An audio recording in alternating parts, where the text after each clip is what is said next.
Hi everyone and welcome back to my channel called zuzanareacts, where I learn all things Bara with your help, and I just share my Slovak Central European point of view. And in today's video we're going to look into why so many Hindus support Israel, as explained in on the Ranveer Show. I know there have been calls for me to bring Ranveer back, but before we get into this video, please like this video and click on the subscribe button and turn on the notification. Thank you so much for your support. Right, let's kick this video off.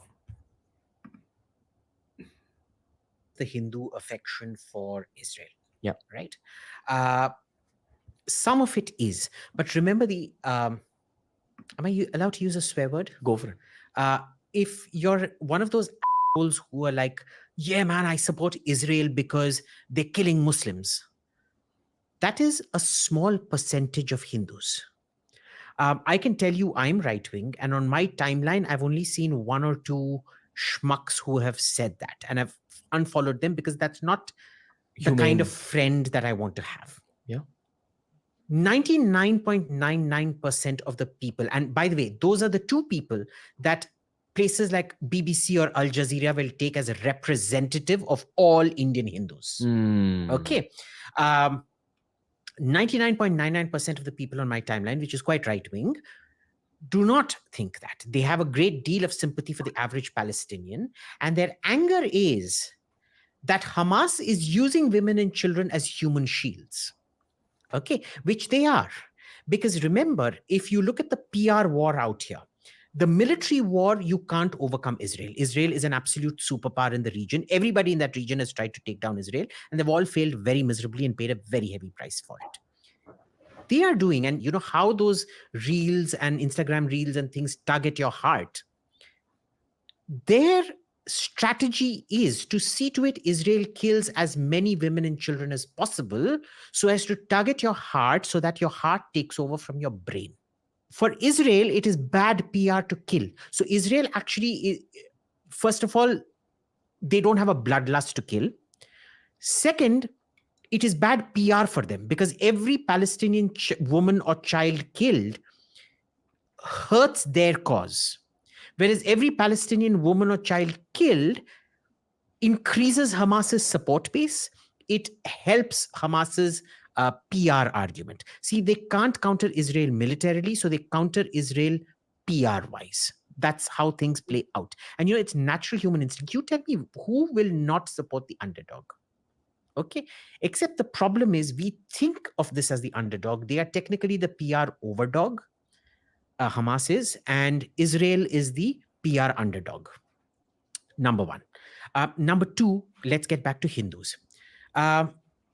What Hindus see is that, we're what V.S. Naipaul called a deeply wounded civilization.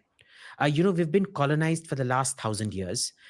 It's been massacre after massacre after massacre after massacre. There is not a single old temple standing in North India. All the old temples are in the south. There's nothing left standing in North India that's more than a few hundred years old, unless they were lost, like Khajuraho was lost in the forests and things like that. They are not. In our own lifetimes, we've seen the ethnic cleansing of Kashmiri Pandits in Kashmir. We've seen what is essentially a sort of denial of rights to mighty tribals in Manipur happen right now, in the same year that all of this has happened. There is anger. And there is this feeling that Israel is kindred, but it stands up for itself. The average Hindu is like the Jew before the Holocaust. The Jew before the Holocaust was the good Jew that everybody liked. He didn't take a pistol and go shoot. He didn't stand up for himself. When he was sent to the gas chamber, he went like a cow to the slaughter. You know how cows are killed. No? They put a pressure gun to the head, and the steel jack goes right through the brain. It essentially causes the brain to explode, and the cow dies immediately. And that is their idea of a good Jew. And what they do to the good Jew is kill the good Jew. Okay. But after the Holocaust, they realized they couldn't continue like this. The biggest supporters who, I won't say supporters, but the loudest voice saying Hitler wasn't going to kill Jews were in fact German Jews. They said, this guy's, he's not really going to say what he does. But he did. We all know he did. So there was a civilization, a community change that happened in their mindset. What the rest of the world seems to want is for the Jew to go back to being that good Jew who just dies when you tell him to die. And they're not going to do that. And Hindus, there is a lot of frustration in feeling that, where the good Hindus, where the democratic, lovely, multicultural state that the New York Times and Washington Post used to love, as long as we were ready to get butchered. And the moment we stand up for ourselves, we're fascist Nazis who should essentially be looked at as the Third Reich and be bombed in and divided up like East and West Germany were under 2 or 4 different zones of influence. That doesn't work. Second, it is much deeper cultural ties, remember, because, Israel is a Jewish state. It's the only Jewish state. And a religion born from there called Christianity. Jesus Christ wasn't a Christian, he was a Jew. But Christianity became the dominant religion in the West. But the point of origin remained Jewish. Similarly, India, the point of origin remained Hindu, but Hinduism spawned a religion called Buddhism, which took over the East. But the point of origin remained Hindu. So there is that similarity. The third similarity is you see that the diaspora of both, there's this concept of the Hindu in America. After Protestant Catholic marriages, Hindu-Jewish marriages are the highest. Why? Because we are both urban, peaceful communities that don't go around rioting and burning things on the street. Very educated, focus on, family, being peaceful, doing things through the law, etc., etc. There is a reason that Hindus and Jews have the highest per capita incomes of any diaspora anywhere in the world. The fourth reason behind all of this is the fact that, we've never had anti-Semitism in this country. We don't know what it is to hate a Jew. So, many Jews who come to India get upset that, sometimes, like a lot of my my Israeli friends would come here and, you're Israeli. And like, what the hell, dude? He's not being anti-Semitic. We don't know what it is to be anti-Semitic in India. So we don't even understand what the gravity of Hitler is to the Jewish mind. I'll tell you why. In the Christian world, the Jew is the person who killed Jesus. They are God killers. They're literally the Asura who killed the Devas or whatever, right? And mind you, this was a rhetorical device. If you look at Pontius Pilate's record in Judea, in the Roman province of Judea, it'll show you that he was an absolutely nasty guy. I have to stop here and I will go to the end of the video because I do really disagree with this. Who would have had absolutely no compunctions ordering this rebel who was becoming a law and order problem to be crucified. But when the Christian canon was written, the whole point of early Christianity was to co-opt the Roman state. So they wanted to absolve Rome, the Roman Empire, of guilt and pass that guilt off onto other Jewish, because Christianity is a Jewish faction. Remember that. They wanted to pass it off onto all the rival factions and blame them for it. So, Rome didn't do it. Pontius Pilate washes his hands, and it is the, what's it called? Was it called the Knesset in those days? The rabbinate that decided to, I think it's called something Hagedollah, I forget. I think the equivalent of the, what's the Christian one called? The Roman Curia, I guess, the papal Curia, kind of like that. The supreme council of priests. The religious governance. Right. And the religious governance body that sentenced him. Theek? So they have always carried this burden of being the ones who killed our God. And they have been targeted for it. The second problem is both Islam and Christianity did not allow finance, did not allow usury, which is to say interest taking. Right? So the only people allowed to take interest were the Jews. Now, every time you wanted to, I've taken 12 years worth of debts from you. I now realize I can't pay it back. What do? I can't pay it back. I'm not going to allow you to destroy my life by taking over my property. So I say Ranveer Allahabadia, or in this case, let's give you a Jewish name. Let's call you Yaakov Finkelstein. Yaakov Finkelstein kidnapped my maid's baby and drank his blood in his satanic god-killing rituals, demonic rituals. And so, remember, in pre-industrial societies, riots happen like that. You spark off a rumor, it leads to a riot. They would all come and they would butcher your family, and my debt is clean. So this whole concept of blood libel, that you shed the blood of Christ and therefore you should be killed for you're not demons, but you're not much closer either, was developed as a means of first making them do all the finance, and then when you couldn't pay back your debts, to kill them off. Right? It was a very sick, sadistic way of running things. Now, remember, in the Muslim world also, you are not allowed to do finance. And so a lot of the financial duties again fell on the Jews, and the same dynamics would overtake it. The difference was, it is not fair to say that the Muslim world wasn't anti-Semitic. The Muslim world was deeply anti-Semitic because the same dynamics of finance. You don't want to do finance and you want to kill off your creditor. But the Jews didn't kill the Muslim god. Therefore, it was slightly of a slightly less caliber than what you saw in Christian Europe, right? And this is how this whole Jew hate plays out. So you see chronic anti-Semitism, but for Hindus, I mean, when has interest taking been wrong? We don't look at these things. So Jews could do, when they came here, they could do whatever they wanted. You want to be a fisherman? Do it. You want to do banking or finance? Do it. You want to become the chief minister? There were Jewish chief ministers and prime ministers to several of the kings along the West Coast and things. Do it. Who's stopping you? There was no restrictions on them. And there's no killing of the god. There is, the sociological reasons for Jew hatred never existed in India. And for that reason, we don't even understand what Hitler did, because I can tell you, I was a CBSE student, so Central Board of Secondary Education. And you know how much was taught to us about the Holocaust? Exactly one line. The Holocaust happened, and Germany killed off about 5 million Jews. It was literally one sentence, one line. And, this is CBSE, which is a much more globally integrated curriculum. The states and things like that have no idea out there. And, the Tamil Nadu board under the ADMK actually had some lines praising Hitler.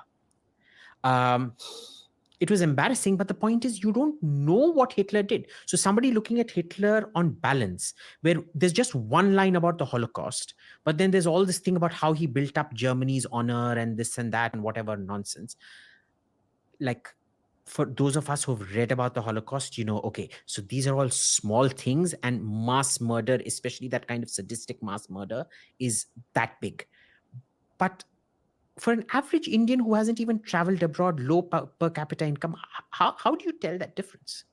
So, but that is not what Al Jazeera sees. They do something very mischievous.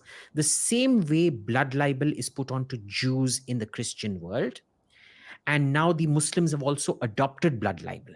They've started making up stories of how Jews kidnap Muslim martyr child and drink its blood for their rituals and things like that. Al Jazeera does that to Hindus. They take the two Hindus saying, yeah, man, go bomb Muslims. Like, every religion has its assholes, man. I can show you Jewish assholes. There were assholes who I saw on Twitter who were pissing on the bodies of Hamas killed.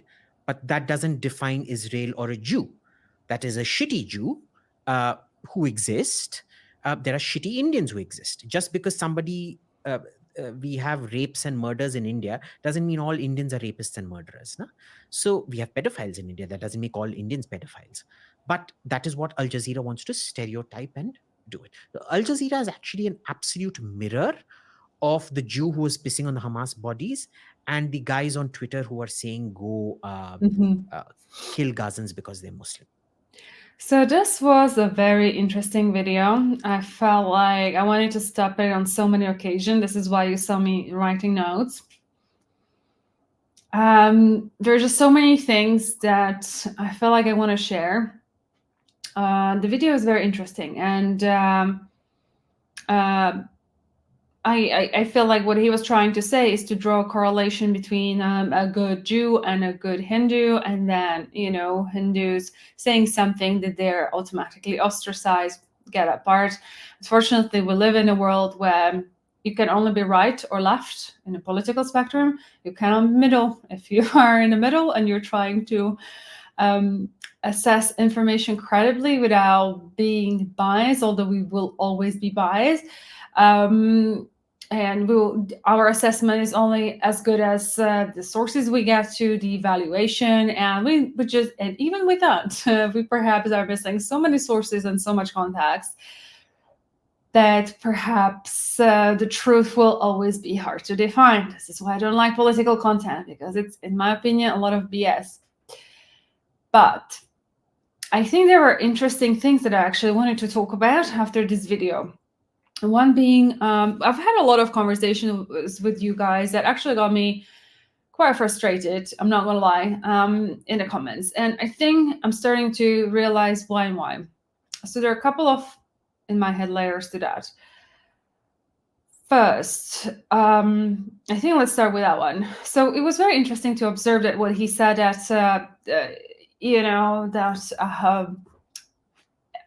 during his time, I don't know what is the education system right now in India, again, also in Slovakia, I can only refer to the time when I was going through the educational system. He said that the matter of Holocaust was just one line.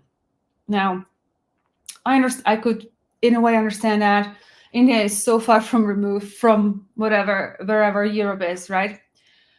And because of that, like, you have so much other history, so many other problems, you focus on yourself. Similarly, Europe focuses on European stuff or something that is influencing us now.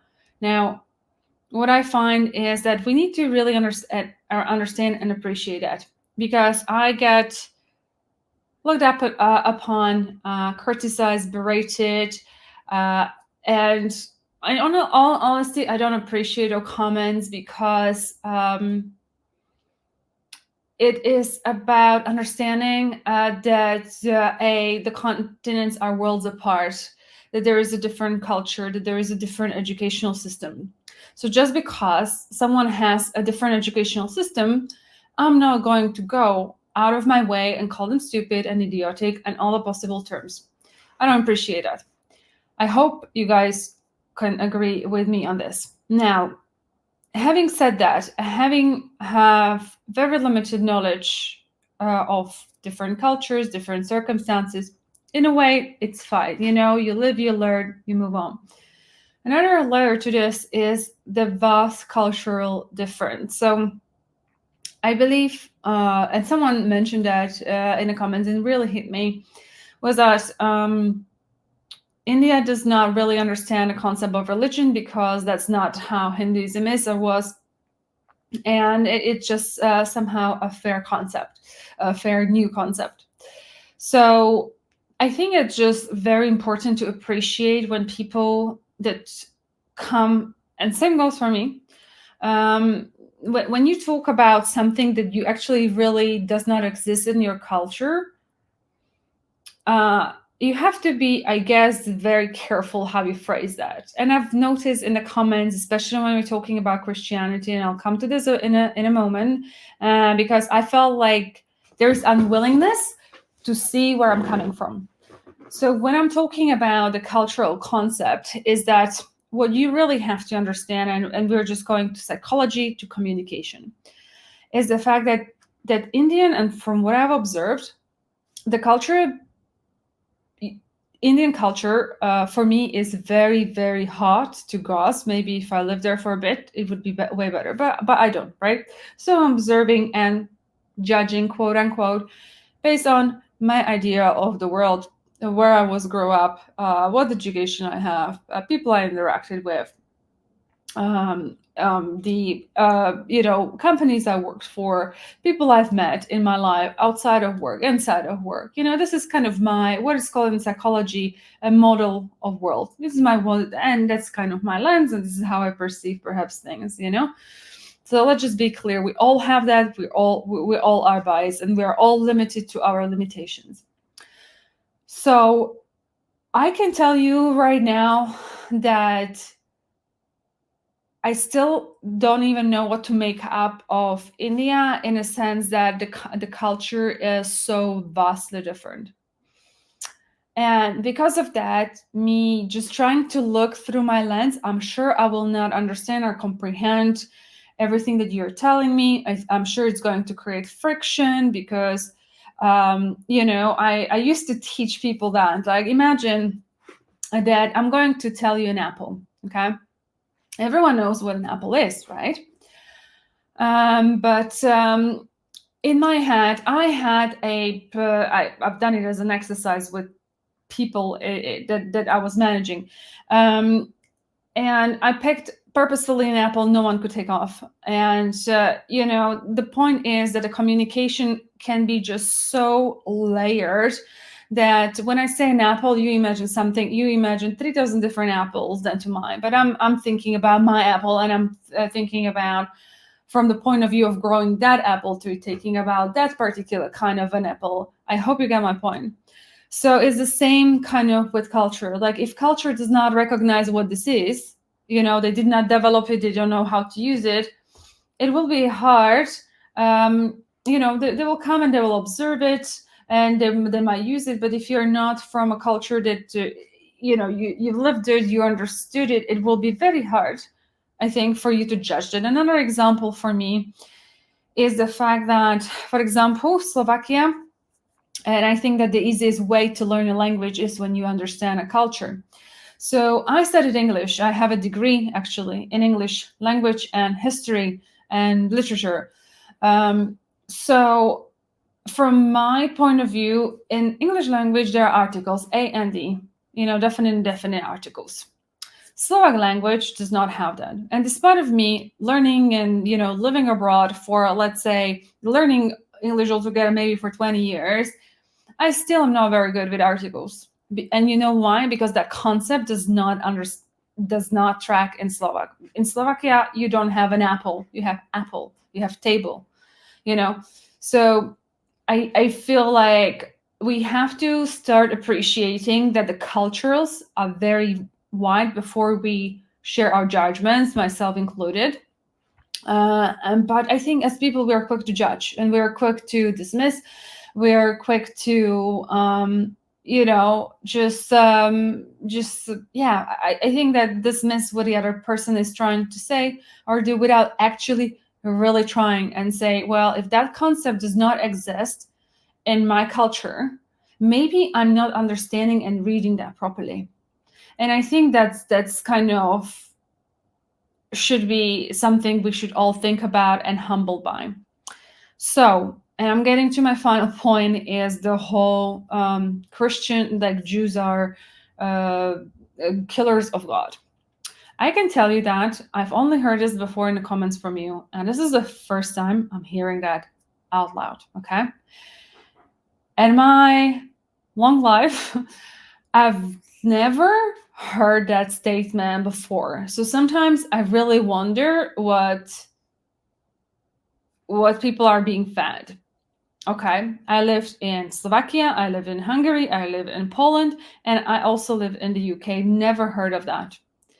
Never heard of that.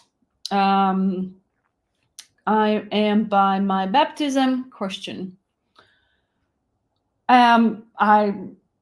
So I've never heard of that. Okay, so for me, when I listen to this, obviously I get the guard up, and then you guys come into the comments and you're like talking about exactly what he's saying. So it sometimes to me it feels like you watch the videos, you take it, and you just like share that content into the comment section. Maybe I'm completely wrong. Totally possible. However, I might be totally wrong as well by saying that. Okay, and the way I'm not being wrong by saying what I've just said about what I've experienced. Okay, that is my perception, my experience. This is why it frustrates me when people are just being so contrary. So the opposite side to the coin is the fact that, who knows, maybe other countries, maybe other parts of Christianity. This is what they believe in. I'm a Protestant, evangelic, Lutheran, whatever you want to call it, by baptism. And I've never heard of this. And honestly, when I've spoken to different Christian religions, I have never heard of that. So I don't know what particularly that person in that video has been talking about, but it gives me an idea that you guys listen to this type of stuff and then you form your narrative, which is not accurate. I'm sorry to say it's not accurate for all. Maybe what he's mentioning is accurate for some. Christianity being fraction of Jewish, I would also disagree with that in a way. I would never, I feel like that there's Judaism and that there is Christianity was, out of Jesus Christ. Christians, he was also saying like how Romans were, but but Christians at the very early stages were very much persecuted.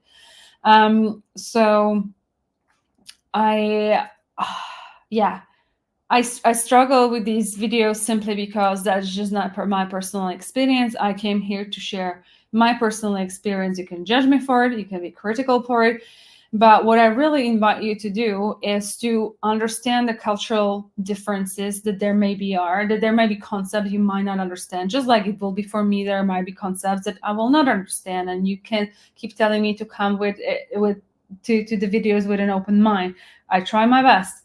I would also love you to try your best. The thing is that I feel like if you don't understand, that you haven't experienced a certain concept and it hasn't integrated with you, haven't lived in the culture, it will be near to impossible to do that. So I would love you to perceive things and view them from that angle as to, okay, and it's the same for me. Like, what is it of what that person is saying that I'm not understanding or not appreciating?